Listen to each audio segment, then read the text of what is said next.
पुंडलिक वरदा हरी विठ्ठल, श्री ज्ञानदेव तुकाराम, माऊली ज्ञानेश्वर महाराज, जगद्गुरु तुकाराम महाराज, दत्तात्रेय जनार्दन स्वामी एकनाथ महाराज की।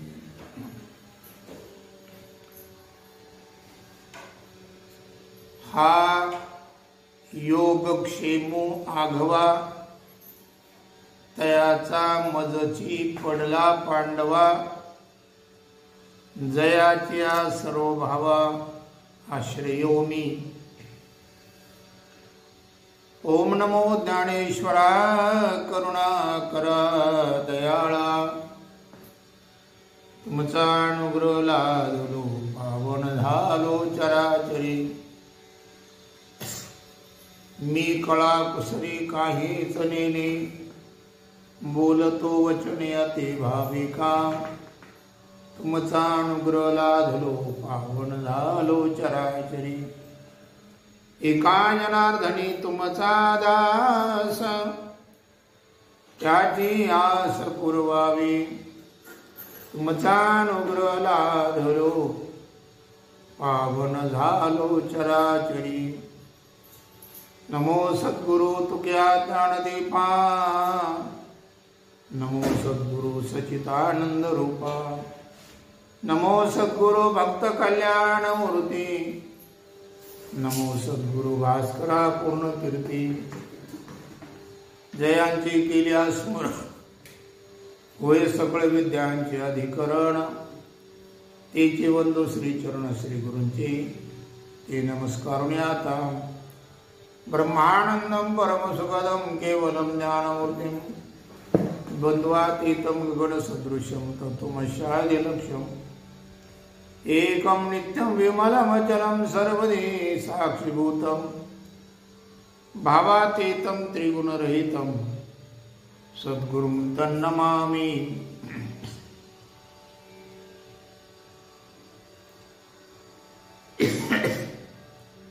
हा योगक्षेम आघवा, तयाचा मजची पडला पांडवा, जयाच्या सर्व भावा आश्रयो मी।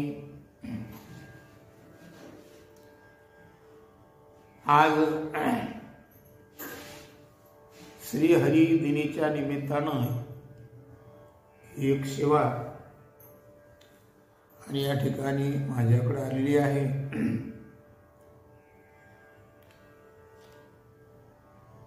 आणि या सेवेच्या निमित्तानं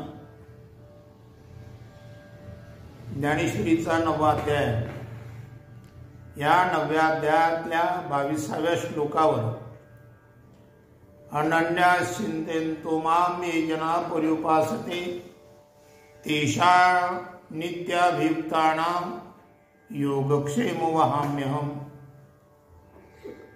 या श्लोकावरची ही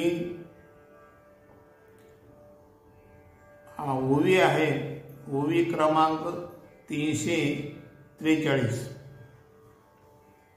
चिंतनासाठी ही ओवी या ठिकाणी घेतलेली आहे।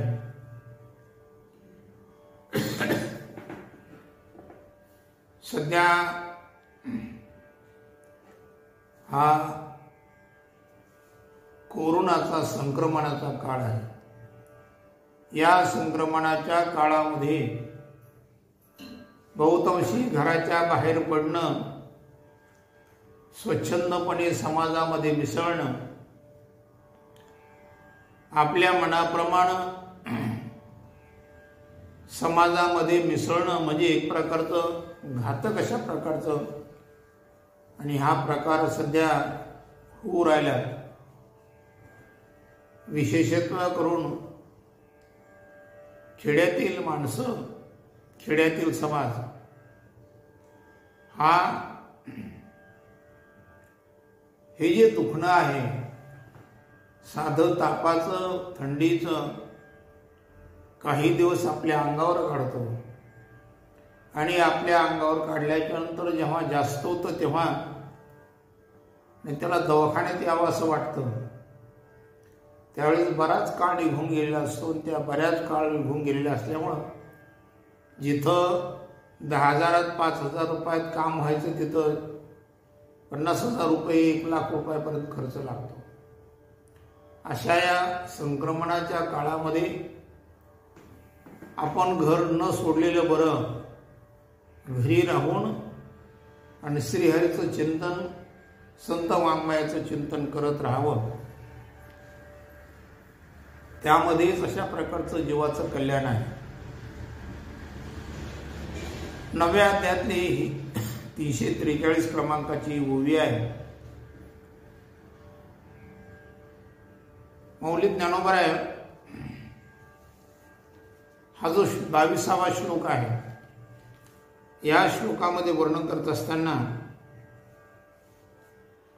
अनन्या चिंतयन्तो माम, मी अनन्य भावानं कोणताही हेतू मनात न ठेवता, चिंतयंत म्हणजे चिंतन करून, माम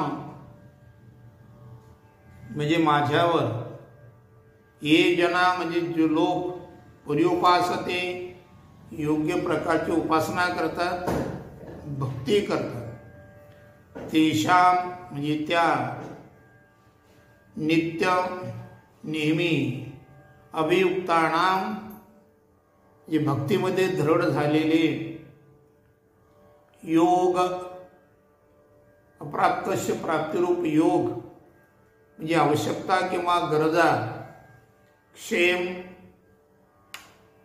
जे प्राप्त झालं त्याचं रक्षण संवर्धन करणं, वहामी करतो. भगवंत म्हणतात मी अशा प्रकारचं आणि अनन्य भक्ताचं योगक्षम मी चालवतो.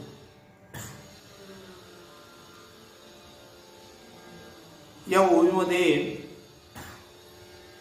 शेवटची ओवी आहे श्लोकावरची.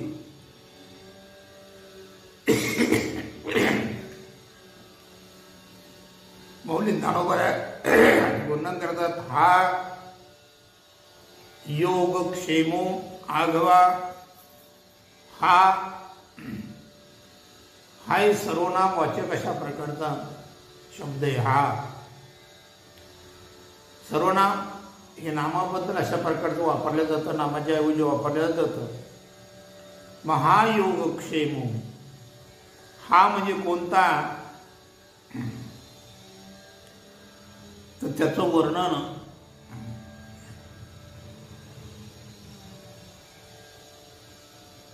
तीनशे 41 क्रमांकाच्या ओवीमध्ये करतात. तया माझ्या साविजाची चाड, तरी तेची पूर्वी कोड, का सेवा म्हणती तरी आड प्रेमसुये. हा योगक्षेम आहे. भगवंत हा योगक्षेम त्याचा वाहतात. त्याच्यामध्ये काही गोष्टी भगवंताने सांगितल्यात. तया माझ्या सायुज्याची चाड, त्याला माझ्या मोक्षाची इच्छा असेल, मत स्वरूपाला प्राप्त व्हा अशी त्याची इच्छा असेल, तरी त्याची पूर्वी कोड त्याची इच्छा पूर्ण करतो. योग जी वस्तू प्राप्त नाही त्या प्राप्त करून घेणाऱ्या वस्तूला योग अशा प्रकारचं म्हणतात. ती त्याची इच्छा पूर्ण करतो. का सेवा म्हणते तरी आड प्रेमसुये, किंवा सेवेमध्ये जर प्रेम इच्छित असेल तर ते प्रेमही अशा प्रकारचं त्या सेवेमध्ये भक्तीमध्ये मी घालतो, भक्तीमध्ये प्रेम अशा प्रकारचं देतो.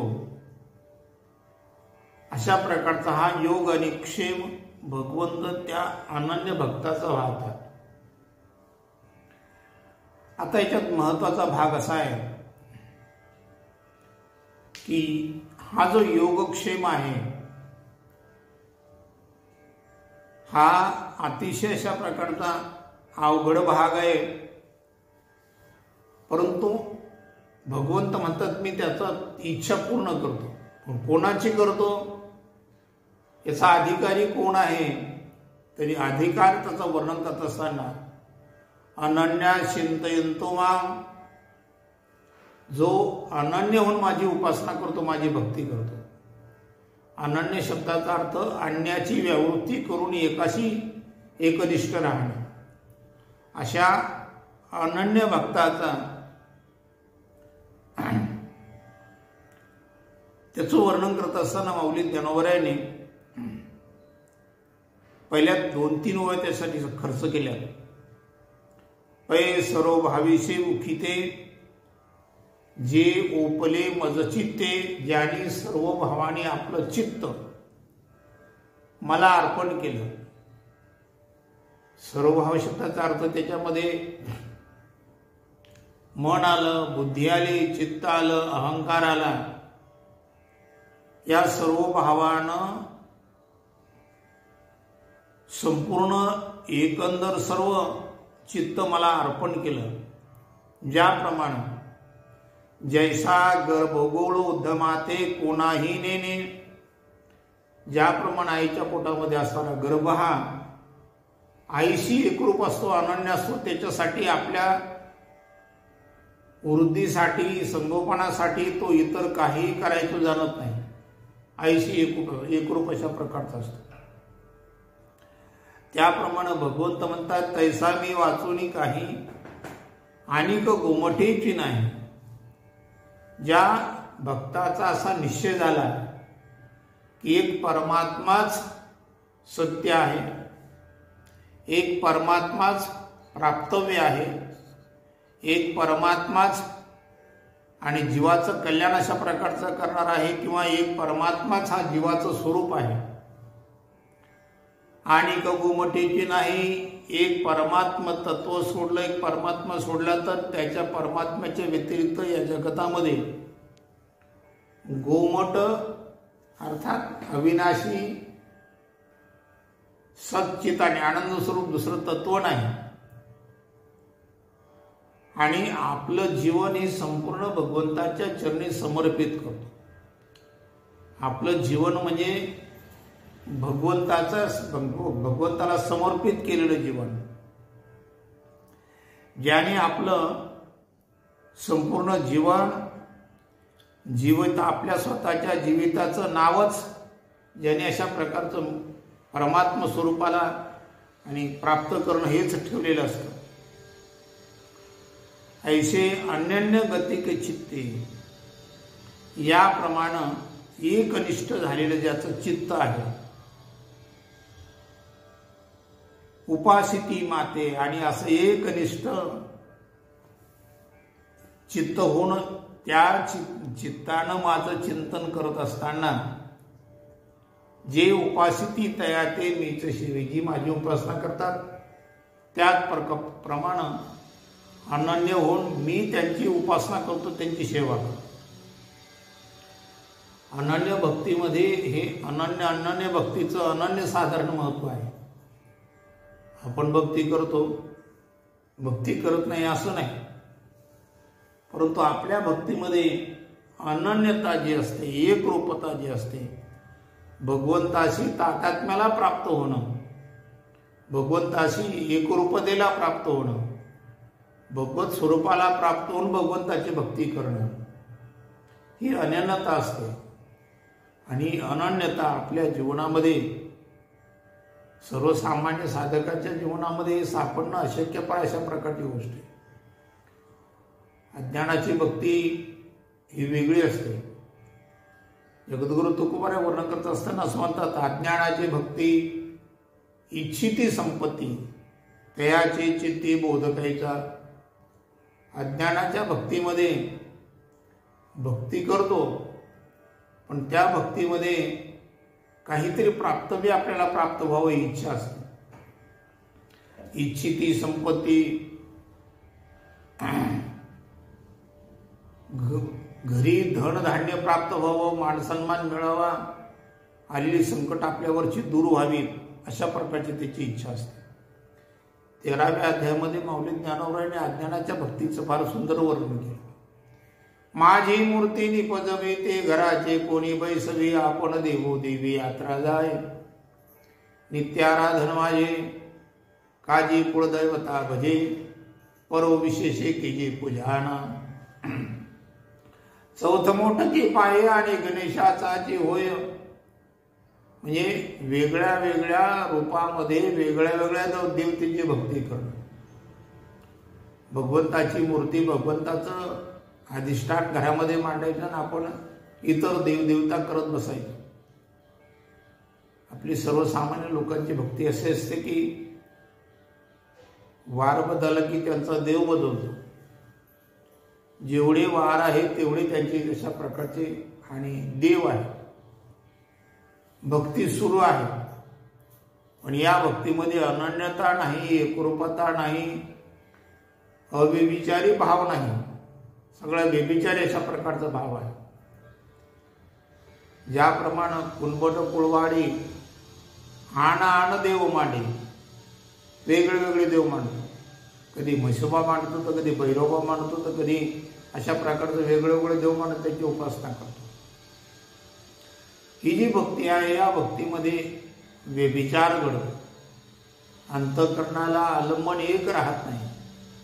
अंतःकरणाची अवस्था ही सतत बदलत जाते आणि अंतःकरणाची अवस्था बदलत गेल्यामुळे त्याला आणि त्या भक्तीचं जे फल आहे, भक्तीचं फल जे आहे ते मुख्यत्वे करून अंतःकरणाची शुद्धता, चित्ताची शुद्धता आणि सगुण स्वरूपाचा साक्षात्कार हे त्या साधकाला अशा प्रकारचं प्राप्त होत नाही.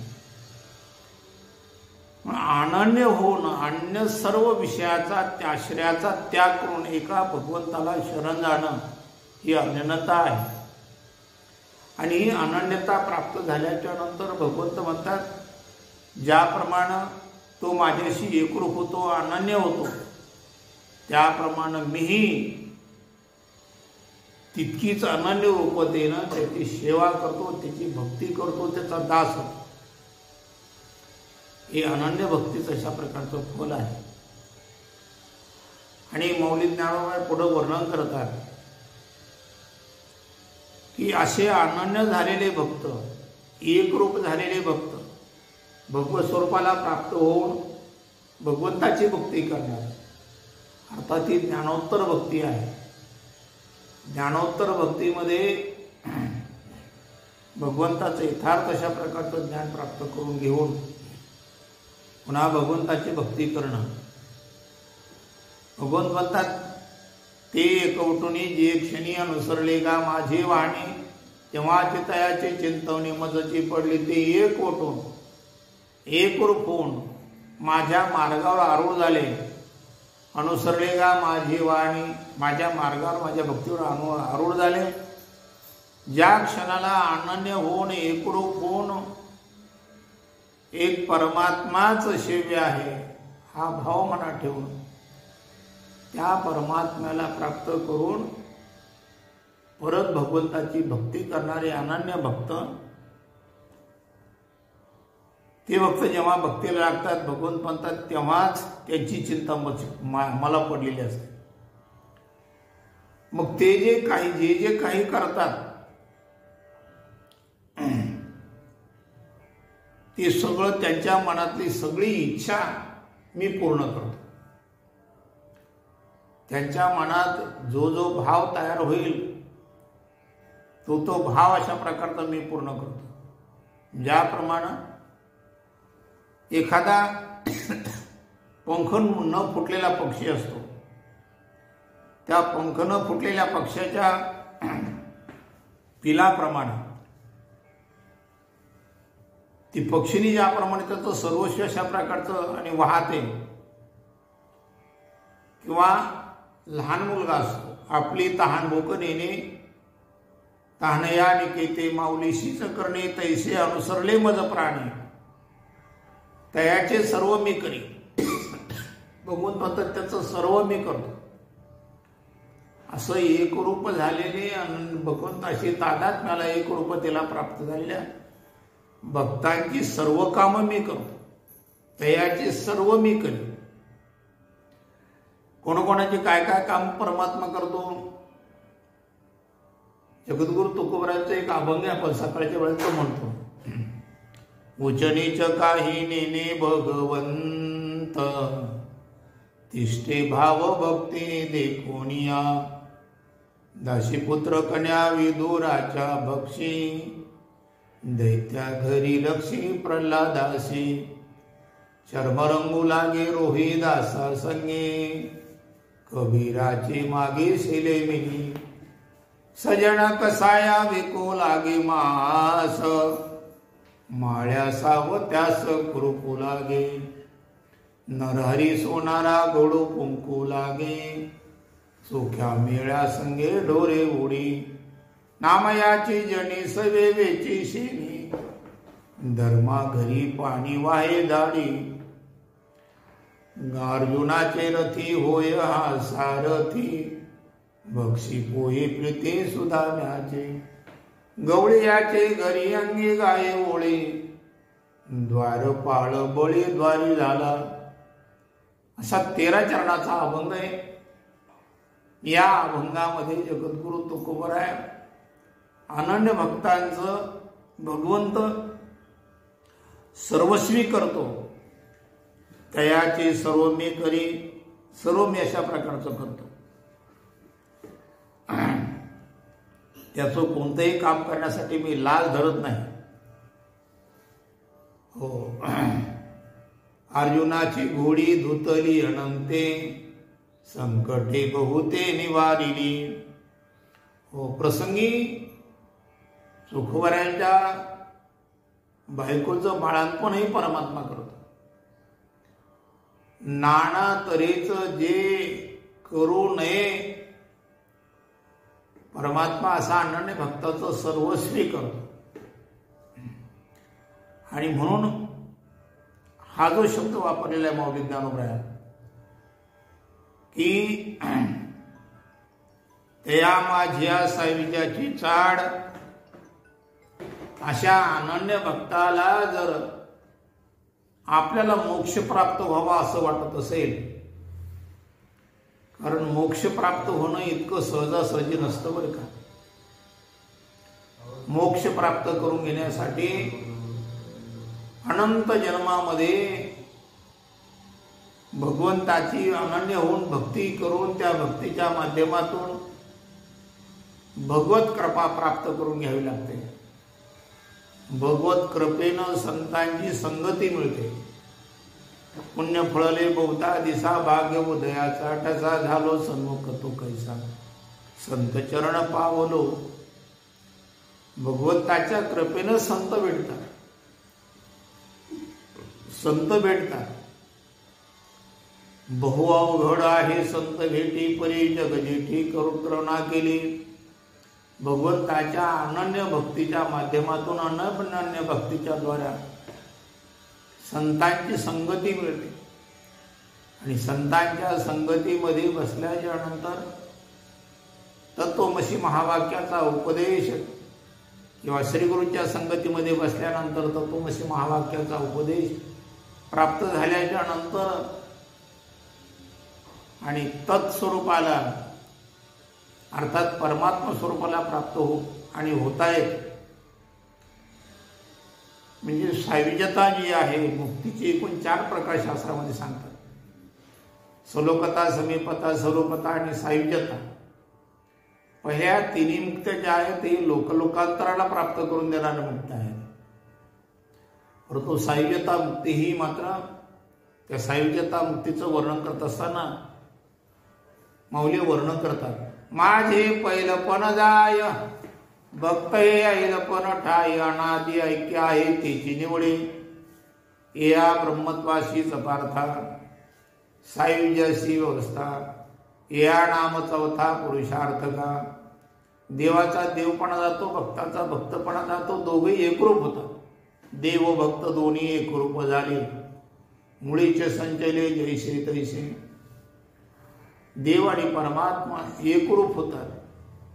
जीवाचा जीवदशा संपूर्ण जाते आणि जीव हा मूळचा परमात्मा स्वरूप असताना जीव त्या सच्चिदानंद स्वरूपाला प्राप्त होतो. याला सायुज्यता मुक्ती म्हणतात. ज्ञानी महात्मे ज्ञान मार्गाच्या माध्यमातून सायुज्यता मुक्ती प्राप्त करून घेण्याची इच्छा करतात. त्यासाठी अगोदर अधिकार संपन्न होतात. ज्ञान मार्गाचे कारण सायुज्यता मुक्ती ज्ञानानं प्राप्त होत असते. वाचुनी ज्ञानेविने एके उपाय करशी जितुके तीही गुंफीशी अधिके रुखी हे मौली म्हणतात. ज्ञानाच्या व्यतिरिक्त इतर मार्गाने जर आणि मुक्ती मिळवण्याचा प्रयत्न केला तर संसारामध्ये अधिक अधिक अशा प्रकारचं संसाराचं बंधन दरड होतं तर मुक्ती मिळत नाही. म्हणून ज्ञान हे एक असं साधन आहे की त्या ज्ञानाशिवाय मुक्ती मिळणं आणि अवघड आहे.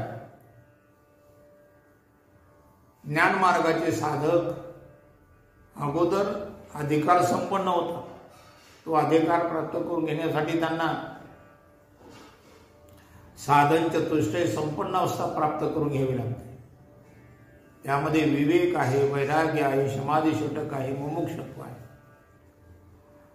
आता ही चारी साधनं जी आहेत त्याला शास्त्रामध्ये बहिरंग साधन म्हणतात. विवेक अतिशय अवघड आहे, कठीण आहे. नाथ महाराज विवेकावर भाष्य करत असताना विवेकाचं चिंतन सांगत असताना सांगतसे आता विवेकाचे तथ्य ब्रह्मैच सत्य जगत मिथ्या मिथ्या माया काय जगत प्रकार ब्रह्मैच सार विवेक हा विवेक आहे. एक परमात्मा तत्व सत्य आहे. परमात्मा तत्व हे ज्ञान स्वरूप आहे. परमात्मा तत्व नित्य आहे. तद व्यतिरिक्त दिसणार हा सगळा संसार अनित्य आहे, अनिर्वचनीय आहे, नाशवान आहे, भासवान आहे. आणि म्हणून जे नित्य आहे, जे शाश्वत आहे, जे सत्य आहे त्याचा स्वीकार करायचा आणि अन्य वस्तूचा त्याग करायचा. मग त्यामध्ये या मृत्यूलोकापासून ते स्वर्गलोकापर्यंत जे काही दिव्य भोग असतील या सगळ्या भोगांचा त्याग करायचा. अहिकीचे की स्वर्गीचे भोग पायिक झाले इच्छेचे परी भोगावे न रुचे मना माझी. हा विवेक अतिशय कठीण आहे जीवनामध्ये. विवेकाची परिभाषा ही अवघड आहे आणि विवेक हा जीवनामध्ये उतरवणं आज आपण पाहतो.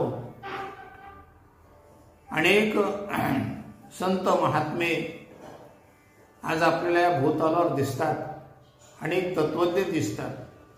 अनेक अशा प्रकारचे संन्यासी लोक दिसतात की जे तत्वज्ञान सांगण्यामध्ये, वेदांत सांगण्यामध्ये अगदी आणि तत्पर असताना दिसतात. परंतु हा विवेक जो आहे, हा विवेक आपण जर आपल्या सामान्य दृष्टीने पाहायला गेलो तर असत जेवढा आहे, असदाचा त्याग जो आहे तो त्याग घडताना दिसत नाही. बोलणं जरी सोपं असलं तरी परंतु असत, अनित्य, नाशवान पदार्थाचा त्याग करून जीवन जगणं हे अतिशय अवघड आहे. आणि म्हणून विवेक जीवनामध्ये अतिशय अवघड आहे. विवेकाची परिपक्व अवस्था झाली म्हणजे तीच अवस्था पुढे ज्ञान स्वरूप बदलत असते. विवेकाच्या नंतर वैराग्य आहे. वैराग्य माऊली ज्ञानोबरांनी वैराग्याच्या फार सुंदर अशा प्रकारचं चिंतन 13व्या अध्यायामध्ये केलं होतं. माऊली ज्ञानोबरा वैराग्याचं लक्षण करत असताना हे विषय वैराग्य आत्मलाभाचे भाग्य हेने ब्रह्मानंदी योग्य होती जीव. या मृत्यूलोकामध्ये जेवढे या मृत्यूलोकापासून स्वर्गलोकापर्यंत जेवढे काही दिव्य अशा प्रकारचे भोग आहेत त्या सर्वांचा विमिलिया अंडा लाडन गोटी जेवी रसना कांगण सुयाली गणा प्रेताची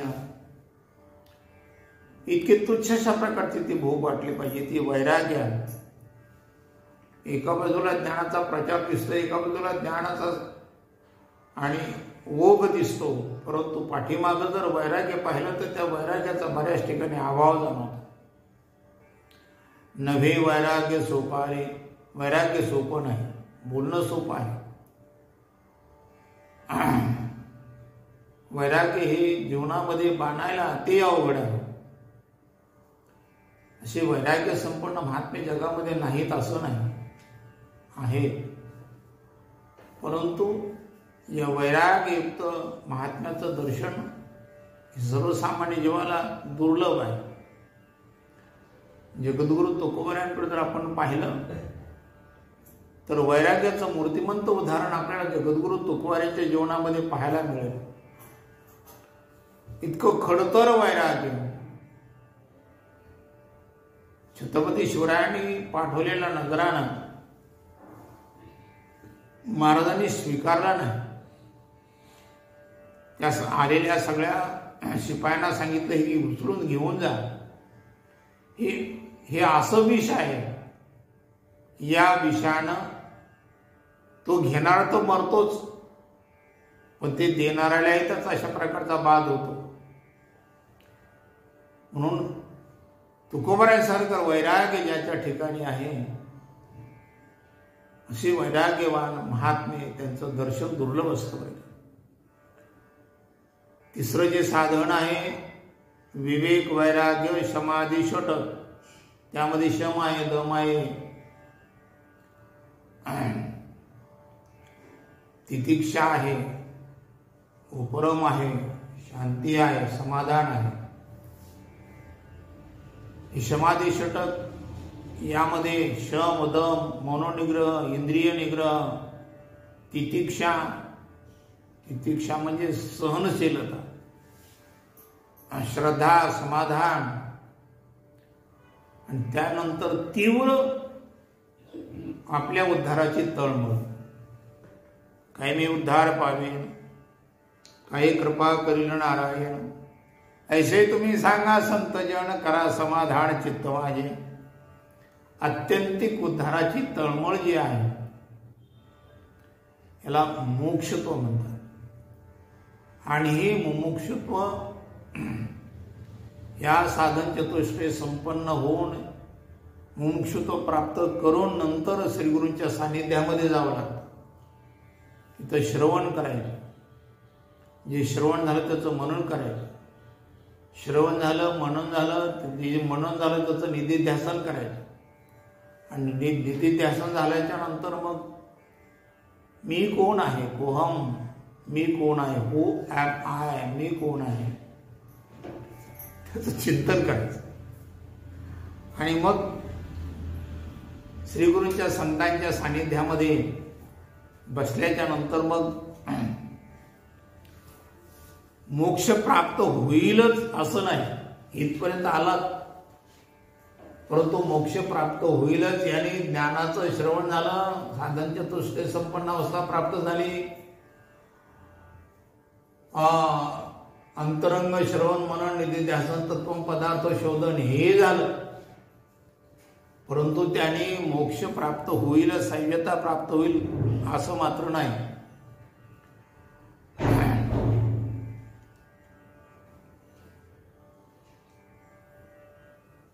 अतिशय अवघड आहे, कारण मोक्ष हा इतका सहजासहजी प्राप्त होत नाही. ब्रह्मज्ञान जरी कळे उठाउठी, तरी का हिमपुटी वेदशास्त्रे. इतक्या सहजासहजी उठाउठी ब्रह्मज्ञान कळत नाही. ब्रह्मज्ञान होईल पण त्याची अनुभूती जीवनामध्ये येणं अति दुर्मिळ आहे. आणि म्हणून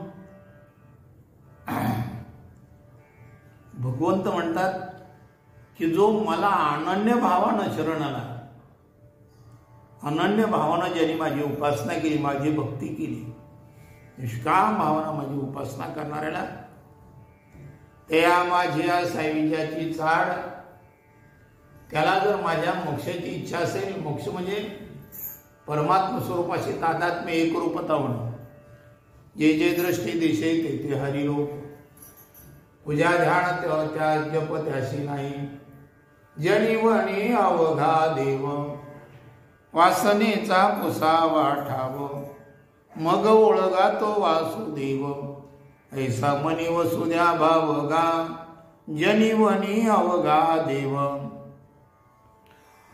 वृत्ती हे निवृत्ती झाली, जनन दिसे तेथे. ही जी अवस्था आहे, ही अवस्था प्राप्त होणं अति अवघड आहे. भगवंतात अशा अनन्य भक्ताला जर माझ्या सायुज्याची इच्छा असेल तरी त्याची पूर्वी कोण त्याची इच्छा पूर्ण करतो, अर्थात त्याला सायुज्यता प्राप्त करतो, अर्थात त्याला मत स्वरूपाला प्राप्त करून घेतो, अर्थात त्याला मोक्षाला प्राप्त करून देतो, अर्थात मोक्ष त्याला प्रदान करतो. मोक्ष प्रदान, मोक्ष म्हणजे काय?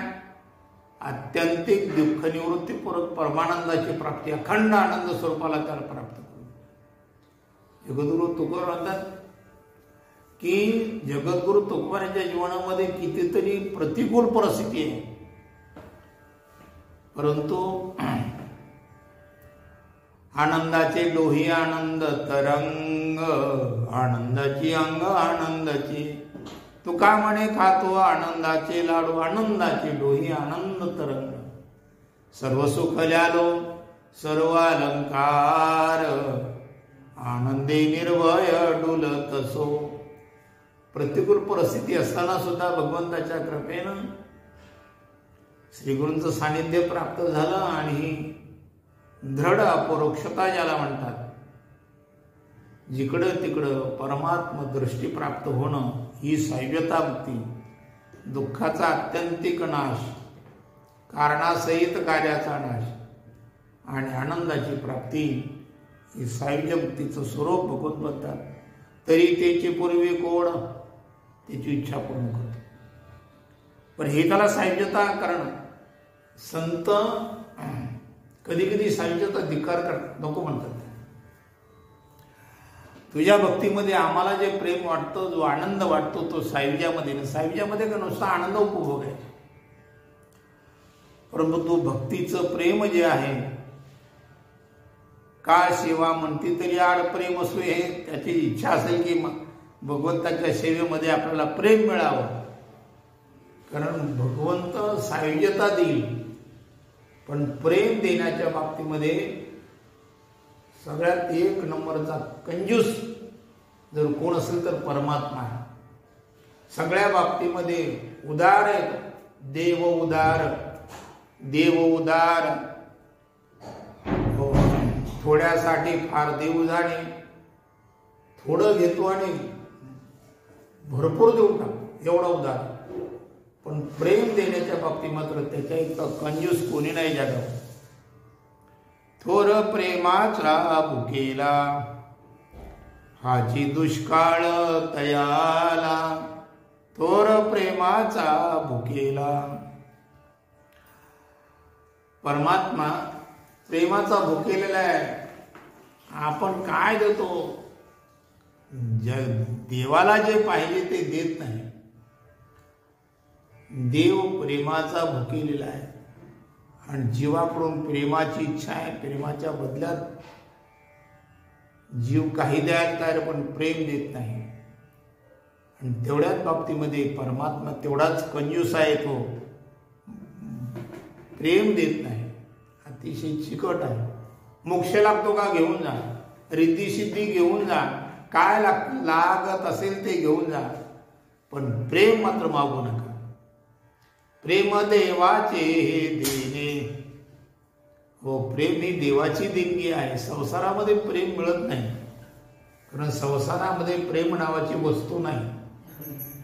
मग आहे काय तर केवळ लोभ आहे, मोह आहे, ममता आहे.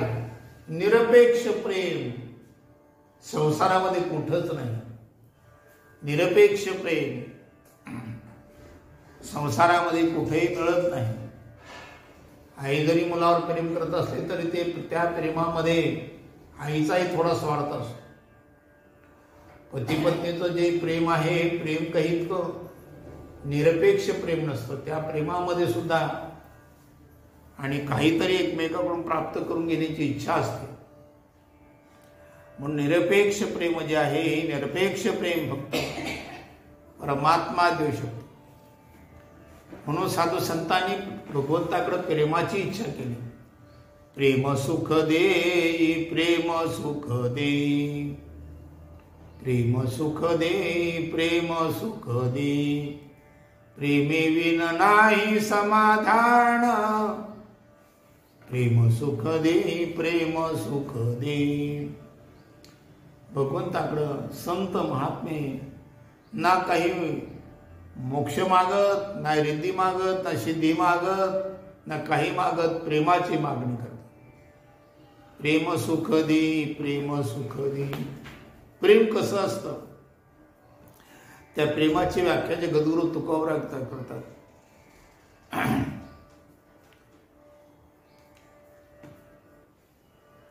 प्रेमने सांगता बोलता दाविता, अनुभव चित्ता चित्त जाणे. प्रेम सांगता येत नाही, बोलता येत नाही, दाखवता येत नाही. प्रेम सांगता येत असं आमचं तुमच्यावर फार मोठं प्रेम आहे. नाही बोललं झालं की समजा त्याच्यामध्ये काहीतरी खोट आहे. प्रेमने सांगता बोलता दाविता, अनुभव चित्ता चित्त जाणे. प्रेमामध्ये त्याग असतो, समर्पणाची भावना असते, देण्याची इच्छा असते, घेण्याची नाही. म्हणून खरं प्रेम जे आहे, निरपेक्ष प्रेम आहे, ते संसारामध्ये मिळत नाही. ते मिळेल फक्त भगवंताकडून. आणि म्हणून भगवंत म्हणतात मी प्रेम देतो अशा भक्तांना त्याची इच्छा असेल की सेवा म्हणते तरी आड प्रेम सोय, त्याला प्रेमही देतो. मोक्ष तर देतो, मोक्ष देण्यामध्ये काही नाही, देव उदार आहे, मोक्ष देईल, पण प्रेम देत नाही. पण अशा अनन्य भक्ताची इच्छा असली की मला प्रेम पाहिजे, ती प्रेमही मी देतो बरं. एवढंच नाही तर ऐसा म्हणी जो जो धरती भावो, तो तो पुढा पुढा लागे देव. त्याच्या मनात जी जी इच्छा असेल, मनाचे संकल्प पावे गल सिद्धी, जरी राहे बुद्धी याचे पायी. मनाचा संकल्प पूर्ण अशा प्रकारचा परमात्मा करतो. नाही ऐसा म्हणी जो जो धरती भावो, तो तो पुढा पुढा लागे. पुढं आपण होऊन त्याच्या मनात इच्छा पूर्ण करतो. एवढंच नाही तर दिदल्या याचा निर्वाह होतोय मीच करेन. जे देतो त्याचं पुढं संवर्धन संरक्षण मीच करतो. नुसतं देऊन मोकळं होत नाही, हे घे आणि जाय तिकडं, तसं नाही. तर त्याच्या मनातली जी इच्छा असेल ती पूर्ण करतो. आणि त्याचा क्षेम म्हणजे संवर्धन करणं, दिलेल्या वस्तूचं संवर्धन करणं, रक्षण करणं, ते वाढवणं, हे सगळं त्याचे भगवंतांनी मीच करतो.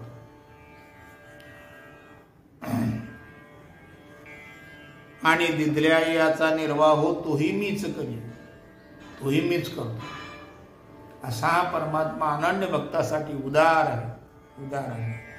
आणि म्हणून याचा सर्व सार जो आहे ते या भूमीमध्ये माऊली ज्ञानोबराय करतात की हा जो वर्णन केला वरतो योग क्षेमा गवा, योग अप्राप्तस्य प्राप्ती रूप, योग जे प्राप्त करून नाही, जे अप्राप्त आहे ती मिळवून देणं, आणि क्षेम म्हणजे त्याचं संवर्धन करणं, त्याचं सांभाळ करणं, त्याचं वाढवणं. हा गवा तयाचा मजची पडला पांडवा, त्याचा सगळा योगक्षेम जगद्गुरु तुकोबरा वर्णन करतात. योगक्षेम त्याचा जाणे जड भारी, वाट दावी करी धरोनिया. हो, आपल्या हाताला धरून अशा प्रकारची परमात्मा वाट दाखवतो. त्याचा योग आणि क्षेम परमात्मा करतो. हा तयाचा मजची पडला पांडवा, कोणाचा जयाच्या सर्व भावा आश्रय मी, ज्यानं सर्व भावानी माझा आश्रय केला. या सर्व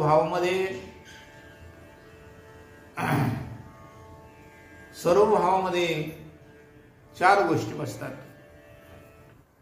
मौलिक ज्ञानोबराय वर्णन करताना असं एका ठिकाणी वर्णन करतात. तया अहम वाचा चित्तांग देवोनिया शरणरी ग मवदधी गा गांग रिगाले. सर्व भाव, त्या सर्व भावामध्ये अहम वाचा चित्तांग, अहंकार वाचा चित्त आणि अंग, ह्या चारही गोष्टी भगवंताला द्याव्या लागतात. तेव्हा तो सर्व होतो. त्याच्यामध्ये अहंकार देणं अति अवघड आहे. अहम वाचा अखंड भगवंताचं चिंतन, अहम वाचा चित्तानं भगवंताचं अखंड चिंतन, अंग अर्थात या देहावरचं ममत्व काढून या देहानं भगवंताची सेवा करणं, या सर्व भाव आणि याचा सर्व भावामध्ये अशा प्रकारचा समावेश होतो. ज्याने सर्व भावानी ज्यानं माझा आश्रय केला त्या अशा अनन्य भक्तासाठी त्याचा योगक्षेम परमात्मा म्हणतात मी वाहतो. असं सर्वसाधारणपणे या उवीचा भाव आहे. असाच असेल असं नाही, परंतु भक्ती करत असताना आपल्या भक्तीमध्ये विचार जर घडत नाही ना, एका देवाला धरायचं, दुसऱ्या क्षणी त्याला दूर लोटायचं, दुसऱ्या देवाला धरायचं, त्याला बाजूला सारायचं, तिसऱ्या देवाला धरायचं, अखंड भजन करी वाणवे क्षणभरी अगवेन गावद्वारी आहे वजयसी. हे असलं भजन जे येतं हे भजन भगवंताला, संतांना, शास्त्राला कोणालाच मान्य नाही. ही भक्ती कोणालाच मान्य नाही. अव्यभिचारी भक्ती ही सर्व भावानं अशा प्रकारची भगवंताला प्राप्त होते आणि भगवंत त्याचा मग सर्व योगक्षेम चालवतो. हा या उभीचा सर्वसाधारणपणे आपल्या कल्पनेप्रमाणे भाव आहे असं आपण समजू. झालेली शिवा न्यूनते पुरते अधिकते सरते करून घ्यावे तुमचे विनुत हे किंबहुना तुमचे केले. दर्भा कीर्तन सिद्धे गे नेले ते माझे जे बोलले पायी कोण झाली शिवा भगवंताच्या चरणी समर्पित करू आणि शिवल्या ठिकाणी पूर्ण केला. कुंडलिक वरदा विठ्ठल श्री ज्ञानदेव तुकाराम मौली ज्ञानेश्वर जगद्गुरु तुकाराम महाराज विजय दत्तात्रय जनार्दन स्वामी एकनाथ महाराज.